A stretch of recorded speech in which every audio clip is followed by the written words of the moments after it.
Visual মিডিয়ায় camera তো একটা যন্ত্র, কিন্তু সিনেমাটোগ্রাফাররা এটাকে তুলির মতো ব্যবহার করেন। আর তাদের রং, সেটা হলো আলো। আজকের এই আলোচনায় আমরা দেখব কিভাবে আলো শুধু একটা দৃশ্যকে দৃশ্যমান করে না, বরং শব্দ ছাড়াই একটা সম্পূর্ণ গল্প বলে আর আমাদের মনে নানান অনুভূতি তৈরি করে। কখনো কি এটা ভেবে দেখা হয়েছে কোনো সিনেমায় একটা চরিত্র মুখ খোলার আগে কিভাবে আমাদের মনটা হুট করে ভারাক্রান্ত হয়ে যায় বা অজানা ভয়ে কেঁপে ওঠে? এই প্রশ্নটা দিয়ে শুরু করা যাক। আর উত্তরটা একদম সহজ, কিন্তু খুবই গভীর। এর পুরো রহস্যটাই কিন্তু লেখা আছে আলোতে। হ্যাঁ, সিনেমার আবেগ, গভীরতা আর গল্পের বুননটা হয় আলোর এক অদৃশ্য সুতো দিয়ে। এটাই সিনেমাটিক গল্প বলার একেবারে মূল ভিত্তি। তো প্রথম প্রশ্ন হলো, আমরা কেন আলো দিয়ে আঁকি? কারণ সিনেমাটোগ্রাফি মানে তো শুধু যা ঘটছে তার রেকর্ড করা নয়। এটা হলো আলো ব্যবহার করে একটা নতুন জগৎ, একটা নতুন বাস্তবতা তৈরি করার শিল্প। দ্বিতীয়ত, বুঝতে হবে আলোর চরিত্রকে। হ্যাঁ, আলোরও কিন্তু নিজস্ব চরিত্র আছে।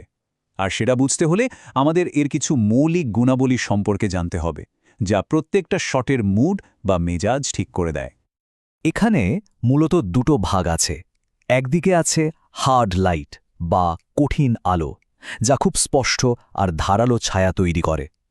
ভাবুন তো কোনো থ্রিলার সিনেমার সেই টানটান উত্তেজনার মুহূর্তগুলোর কথা, যেখানে এই আলো ব্যবহার করে নাটকীয়তা তৈরি করা হয়। অন্যদিকে সফট লাইট বা নরম আলো হল ঠিক তার উল্টো। এটা অনেক বেশি স্নিগ্ধ আর কোমল, যা সাধারণত রোম্যান্টিক বা আবেগঘন মুহূর্ত ফুটিয়ে তোলার জন্য একদম আদর্শ। কিন্তু বাস্তবে এই নরম আলোটা বানানো হয় কিভাবে? এর জন্য একটা দারুণ জিনিস আছে, নাম ডিফিউজার।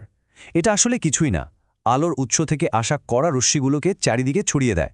ফলে আলোটা সাবজেক্টের উপর অনেক মোলায়েমভাবে পড়ে আর ছায়াগুলো অনেক নরম হয়ে যায়। আলোর আরেকটা খুব গুরুত্বপূর্ণ বৈশিষ্ট্য হল তার রঙের তাপমাত্রা। মানে সহজ কথায়, আলোটা দেখতে কতটা গরম বা ঠান্ডা লাগছে। এটা শুধু দৃশ্যের মুডই বদলে দেয় না, বরং স্ক্রিনে আমরা যে রঙগুলো দেখছি তা যেন সঠিক দেখায় সেটাও নিশ্চিত করে।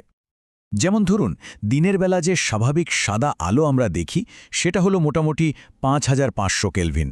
এই কেলভিনের সংখ্যাটা যত কমবে, আলো তত উষ্ণ বা হলদেটে হবে, ঠিক যেন একটা মোমবাতির আলোর মতো। আর কেলভিন যত বাড়বে, আলো তত শীতল বা নীলচে দেখাবে, যেমনটা হয় একটা মেঘলা দিনে।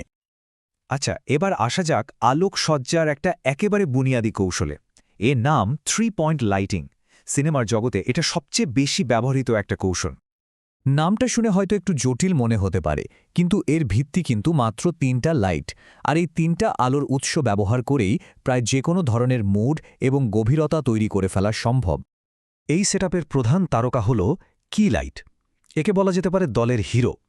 এটাই দৃশ্যের মূল আলোর উৎস, যা সাবজেক্টকে আলোকিত করে, তার আকার আর গঠন ফুটিয়ে তোলে এবং মূল ছায়াটা তৈরি করে। এই ছবিটা দেখলেই ব্যাপারটা পরিষ্কার হয়ে যাবে। কি লাইট কোন অ্যাঙ্গেল থেকে আসছে তার ওপরই কিন্তু নির্ভর করে চেহারায় কতটা গভীরতা তৈরি হবে। আলোটা যদি একদম সামনে থেকে আসে, তাহলে মুখটা সাপাট দেখায়, কিন্তু একটু পাশ থেকে এলেই দেখুন ছায়া তৈরি হয় আর চেহারায় একটা ত্রিমাত্রিক ভাব আসে। এখন কি লাইট তো বেশ কড়া ছায়া তৈরি করে, তাই না? সেই ছায়াগুলোকে নরম করে দেওয়ার জন্যই মাঠে নামে ফিল লাইট। এর প্রধান কাজ হল কন্ট্রাস্ট কমানো এবং দৃশ্যের অন্ধকার অংশগুলোতেও ডিটেলস বা খুঁটিনাটি ফুটিয়ে তোলা। দেখুন, সাধারণত কি লাইটের উল্টো দিকে রাখা হয় এ ফিল লাইটকে। এর ফলে যে কঠোর ছায়াগুলো তৈরি হয়েছিল সেগুলো নরম হয়ে যায় এবং পুরো দৃশ্যটা অনেক বেশি স্বাভাবিক আর ভারসাম্যপূর্ণ দেখায়। আর সবশেষে আসে ব্যাকলাইট। এর কাজটা কিন্তু খুব মজার। এটা সাবজেক্টের পেছন থেকে এসে তার চারপাশে একটা হালকা আলোর বর্ডার তৈরি করে দেয়।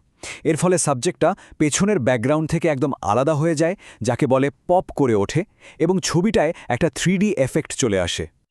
তো এই যে এতক্ষণ ধরে আলো নিয়ে কথা হলো, এই আলো তৈরির জন্য কি কি যন্ত্রপাতি লাগে, চলুন এবার সেদিকে একটু চোখ বোলানো যাক। দেখুন, আলোর উৎস তো হল বাল্ব, কিন্তু সেই আলোকে ব্যবহারের উপযোগী করে তোলার জন্য, তাকে নিয়ন্ত্রণ করার জন্য দরকার হয় একটা ল্যাম্প বা ফিক্সচারের। আসলে একটা আরেকটার পরিপূরক। সিনেমা জগতে খুব পরিচিত একটা লাইট হল ফ্রেসনেল। এর বিশেষত্ব হল এর ভেতরের বিশেষ লেন্সটা দিয়ে আলোর ফোকাসকে ইচ্ছেমতো ছোট বা বড় করা যায়। এটা পরিচালকদের হাতে দারুণ নিয়ন্ত্রণ এনে দেয়। শুধু আলো তৈরি করলেই তো হবে না, তাকে মনের মতো করে সাজাতেও হয়। আর এর জন্য আছে নানা রকম সরঞ্জাম, যেমন ডিফিউজার দিয়ে আলো নরম করা হয়, রিফ্লেক্টর দিয়ে আলোকে ঠিক জায়গায় ফেলা হয়, এমনকি কুকালোরিসের মতো জিনিস দিয়ে দেয়ালে বা মেঝেতে নানান রকম ছায়ার নকশা বানানো হয়। এত সব কারিগরি আলোচনার পর চলুন আবার মূল কথায় ফিরে আসি, আর সেটা হলো আলোর নিজস্ব ভাষা। কারণ আলো শুধু একটা প্রযুক্তি নয়, এটা গল্প বলার একটা অসাধারণ শক্তিশালী মাধ্যম। সুতরাং মূল কথাটা এটাই, সিনেমাতে প্রত্যেকটা আলোর রশ্মির একটা উদ্দেশ্য থাকে। এটা আমাদের অনুভূতিকে নিয়ন্ত্রণ করে এবং প্রায় সবার অজান্তেই নীরবে আমাদের গল্পের গভীরে টেনে নিয়ে যায়। এই প্রশ্নটাই রইল, এরপর থেকে যখন কোনো সিনেমা দেখা হবে তখন শুধু গল্প বা অভিনয় নয়, আলোর খেলাটাও একটু লক্ষ্য করলে কেমন হয়? দেখা যাবে এক নতুন জগৎ যেন চোখের সামনে খুলে গেছে।